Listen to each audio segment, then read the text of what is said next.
the Balkans at the end of the 19th century. Small, poor and struggling for liberation from Turkish occupation, suffering Serbia was looking longingly towards Europe.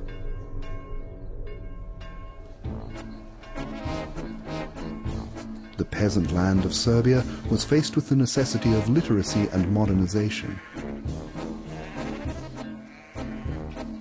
About 100 kilometers southwest of the Serbian capital, Belgrade, on the Kolubara River, lies the small town of Valjevo.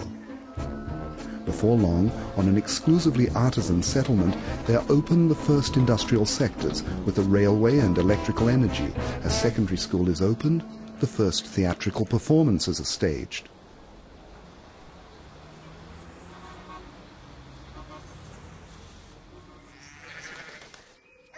The village of Lelic, not far from Valjevo, on the slopes of Mount Povlen. Before the most tempestuous days of Serbian history, before the uprisings of Karađorđe and Miloš, a man called Ante Jovanović, from Banjani in Montenegro, moved in the 19th century from Bosnian Srebrenica to the village of Lelic. He was distinguished in both uprisings by his love for God and his country, and when the second uprising was ended, he was chosen as the governor of the Valjevo region of Podgorina with his seat in Lelic. Ante had two sons, Sima and Velimir, and his family divided into two groups, the Simićes and the Velimirovićes. So here we have the Velimirovićes. There were several households of them. There were both Sava Velimirović and Novak. They were all brothers, kinsmen. On the other side, there were the Radosavljevićes, the two sides at one time being one group of brothers.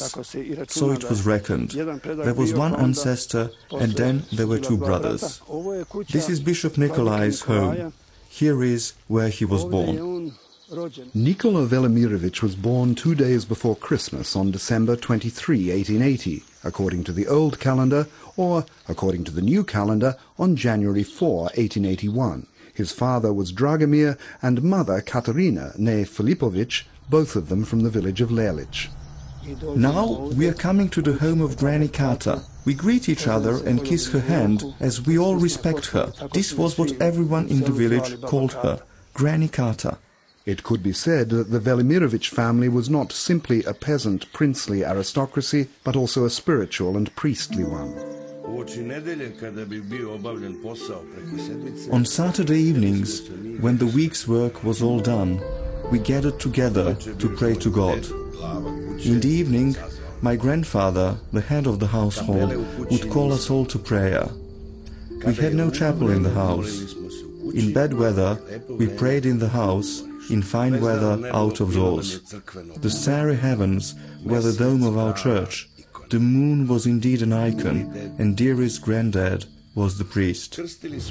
We crossed ourselves and prayed, looking at the earth and looking to the stars. The prayer ended again with deep bowing and a loud amen. When I recall this prayer in my memory, I feel more piety, more humility and more comfort than I ever felt in any of the big cathedrals of the world, in Europe and America.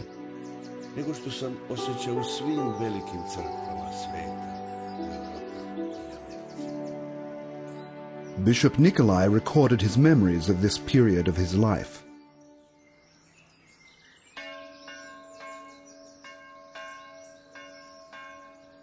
The young Nikola had his first schooling at the monastery of Čelija near Lelic.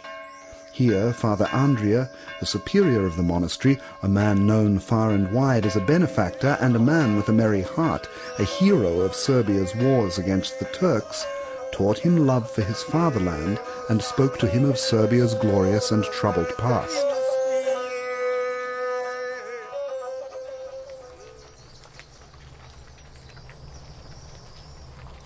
The teacher, Mihailo Stuparević, had never had a better pupil than the young Nikola, and therefore he made the greatest efforts to ensure that Nikola, after finishing his primary education, should continue his schooling at the Valjevo Secondary School.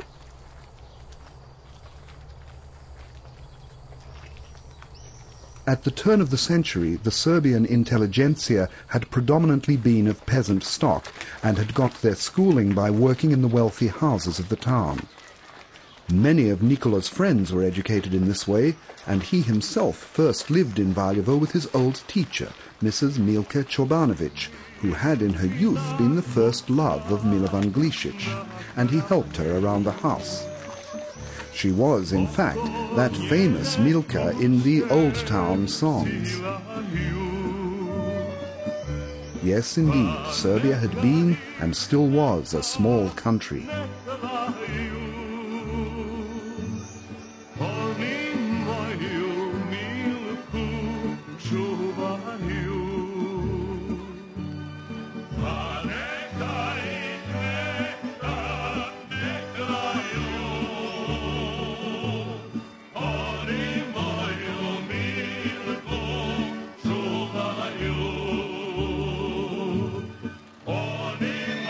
After completing 6 years of secondary education in Valjevo, Nikola attempted to enroll at the military academy, but the commission refused his application as he was malnourished and his chest was underdeveloped.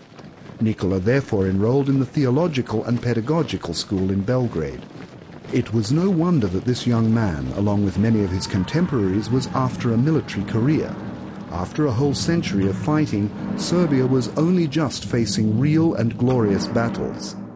In 1903, in Belgrade, the leaders of the Putsch killed Alexander, the last ruler of the Obrenović dynasty, and Draga, his queen.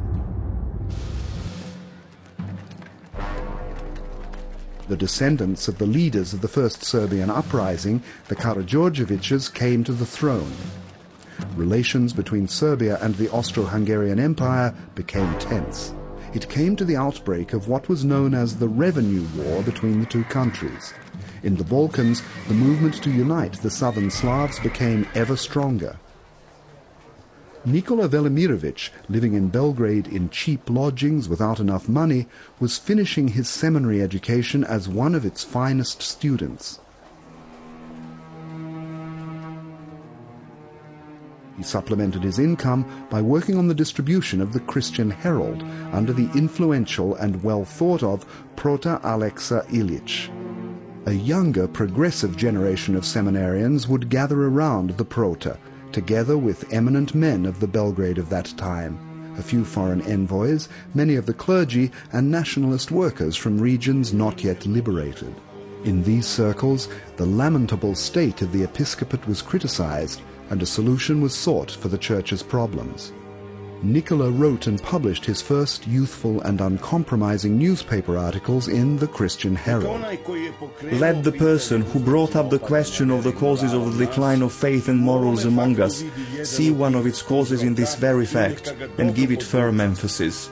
We can only ask for our readers' attention, fulfilling our obligation to the Church, but those responsible in government can give no further thought to the inevitable consequences of such action.